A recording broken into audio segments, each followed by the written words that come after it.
অনেক বছর আগের কথা, সিরিয়ার এক ছোট্ট শহরে বাস করতেন এক সৎ ব্যবসায়ী। তার নাম ছিল ইউসুফ। তিনি ছিলেন অত্যন্ত পরিশ্রমী, সদালাপী এবং আল্লাহর প্রতি গভীরভাবে নির্ভরশীল একজন মানুষ। তার ব্যবসার খ্যাতি এতটাই ছড়িয়ে পড়েছিল যে দূর দূরান্ত থেকে বণিকেরা শুধুমাত্র তার সাথে লেনদেন করতে আসত, কারণ সবাই জানত ইউসুফের সাথে ব্যবসায় কোনো প্রতারণা নেই, কোনো মিথ্যা নেই। তিনি প্রতিটি লেনদেনে আল্লাহকে সাক্ষী মেনে কাজ করতেন। তার ঘরে সুখ ছিল, শান্তি ছিল এবং বরকত ছিল। কিন্তু জীবন সবসময় সমান পথে চলে না। একদিন ইউসুফ তার সমস্ত সঞ্চয় একটি বিশাল বাণিজ্য কাফেলায় বিনিয়োগ করলেন। মরুভূমির পথ ধরে সেই কাফেলা মিশরের উদ্দেশ্যে রওনা হলো। যাওয়ার আগে তার স্ত্রী বললেন, আল্লাহর উপর ভরসা রাখো। ইউসুফ হাসি মুখে বললেন, আমার সমস্ত ভরসা কেবল তার উপরেই। দোয়া করো যেন সফর কল্যাণময় হয়। কাফেলা মরুভূমির গভীরে পৌঁছানোর পর হঠাৎ এক ভয়াবহ বালু ঝড় উঠল। আকাশ ঢেকে গেল ধুলোয়, সূর্যের আলো নিভে গেল মুহূর্তের মধ্যে। কাফেলার অনেক পণ্য বালির নিচে চাপা পড়ল। অনেক উট পথ হারিয়ে ফেলল। মানুষ প্রাণ বাঁচাতে যে যেদিকে পারল ছুটল। যখন ঝড় থামল, তখন দেখা গেল ইউসুফের সমস্ত বিনিয়োগ সম্পূর্ণরূপে নষ্ট হয়ে গেছে। কাফেলার অন্য বণিকরা তাকে বলল, তোমার কপাল পুড়েছে ইউসুফ, সব শেষ হয়ে গেছে, এখন কি করবে তুমি? ইউসুফ কিছুক্ষণ চুপ করে রইলেন। তারপর ধীরে ধীরে বললেন, আল্লাহ দিয়েছিলেন, আল্লাহই নিয়েছেন। ইন্না লিল্লাহি ওয়া ইন্না ইলাইহি রাজিউন। তার চোখে পানি এলো না, মুখে কোনো অভিযোগ এলো না। তিনি সেই ধুলোমাখা মরুভূমির বুকে সিজদায় পড়ে আল্লাহর শুকরিয়া আদায় করলেন। অন্য বণিকরা অবাক হয়ে তাকিয়ে রইল।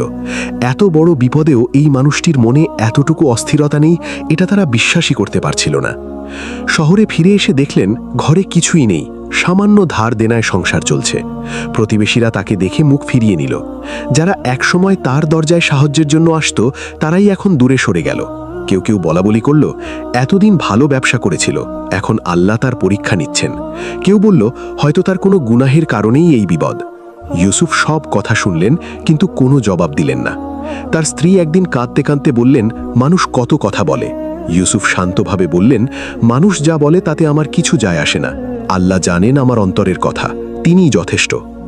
দিন কাটতে লাগলো। ইউসুফ ছোট ছোট কাজ করতে শুরু করলেন।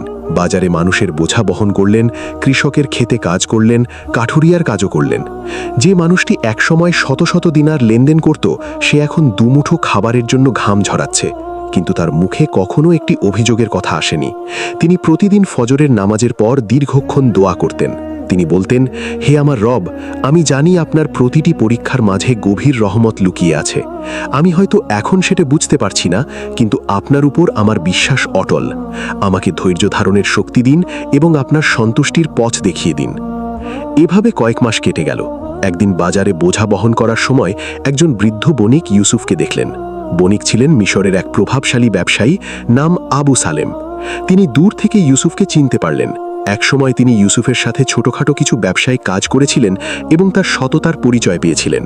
তিনি এগিয়ে এসে বললেন, ইউসুফ, তুমি এই অবস্থায়? ইউসুফ লজ্জা না পেয়ে হাসি মুখে বললেন, আল্লাহ যেভাবে রেখেছেন সেভাবেই আছি, আলহামদুলিল্লাহ।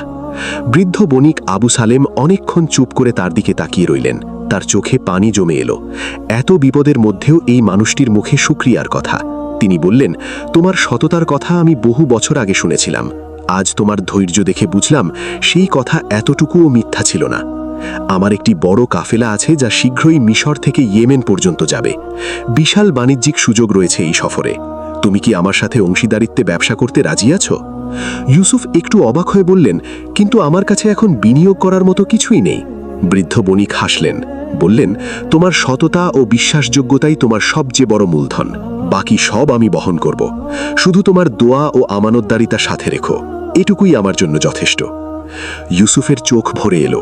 তিনি বুঝতে পারলেন, যখন তিনি সব হারিয়েও আল্লাহর দরবারে শুকরিয়া আদায় করেছিলেন, তখন আল্লাহ তার জন্য এক অদৃশ্য পথ তৈরি করছিলেন। তিনি মনে মনে বললেন, সুবহান আল্লাহ, আপনি কখনো আপনার বান্দাকে ভুলে যান না। কাফেলা রওনা হলো। এবার পথে কোনো ঝড় আসলো না, বরং পথে পথে এমন সব সুযোগ মিলতে লাগলো যা আগে কখনো হয়নি। ইয়েমেনের বাজারে তাদের পণ্যের চাহিদা ছিল আকাশচুম্বী। ব্যবসা এতটাই ভালো হলো যে কয়েক মাসের মধ্যে ইউসুফ তার হারানো সম্পদের চেয়ে বহুগুণ বেশি ফিরে পেলেন। আবু সালেম বললেন, ইউসুফ, এত বরকত আমি আগে কোনো সফরে পাইনি। নিশ্চয়ই তোমার দোয়া কবুল হয়েছে। শহরে ফেরার পর যারা বিপদে তাকে ফেলে রেখেছিল তারাই এখন আবার কাছে আসতে চাইল। ইউসুফ কাউকে দূরে সরিয়ে দিলেন না, বরং উদার হস্তে সবার সাথে ভাগ করে নিলেন তার প্রাপ্তি। গরিব প্রতিবেশীদের সাহায্য করলেন, এতিমদের জন্য খাবারের ব্যবস্থা করলেন। মানুষ অবাক হয়ে বলাবলি করল, এই মানুষটি বিপদেও ভালো ছিলেন, সুখেও ভালো আছেন। একদিন তার ছোট ছেলে জিজ্ঞেস করল, আব্বু, যখন সব চলে গিয়েছিল তখন তুমি রাগ করোনি কেন, তুমি কাঁদোনি কেন? ইউসুফ তার ছেলেকে কোলে নিয়ে বললেন, কেঁদেছিলাম বাবা, তবে সেই কান্না ছিল কৃতজ্ঞতার। আমি আল্লাহর কাছে অভিযোগ করিনি, বরং শুকরিয়া জানিয়েছিলাম, কারণ আমি বিশ্বাস করি যিনি আমাকে সৃষ্টি করেছেন তিনি আমার জন্য যা নির্ধারণ করেছেন তার মধ্যেই কল্যাণ রয়েছে।